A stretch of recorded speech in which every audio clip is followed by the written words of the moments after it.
Lola, kamusta ka na? Pasensya na, di na kita nabibisita. Marami na kasi akong ginagawa. Pero ako pa rin to, yung apo mong mahal na mahal ka. Balita ko, hinahanap mo raw ako. Mismo na raw yakap ko. Naalala mo pa ba? Tuwing hapon, pinaglulutuan mo ako ng merienda. Tapos, ikukwento mo love story nyo ni Lolo, sabay magtatawanan tayong dalawa.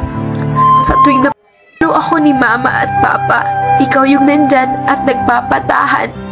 Miss ko na rin sa'yo makipagkwentuhan. Pag may gusto ako, na di kayang ibigay ng mga magulang ko, kahit kapos ka, pipilitin mong mabigay sa akin to. Kasi masaya ka sa tuwing nakikitang masaya ako. Lagi mo akong pinagsasabihan dahil din sa katigasan. Pero kahit kailan, di mo ako sinaktan. Lagi mong ipinararamdam kung gaano mo ako kamahal. Aaminin ko, natatakot ako. Dahil sa paglipas ng panahon, umiikli ang pagkakataon. Bumibilis ang takbo ng orasan. Baka di na kita muling mahagkan. Ayaw kong bitawan ang kamay mo. Gusto ko, kasama ka hanggang sa pagtanda ko.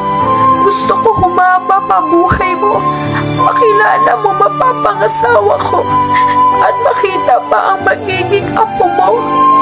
Kung may bagay o gamot na pwedeng gamitin para humaba pa buhay mo, pag-iipunan ko.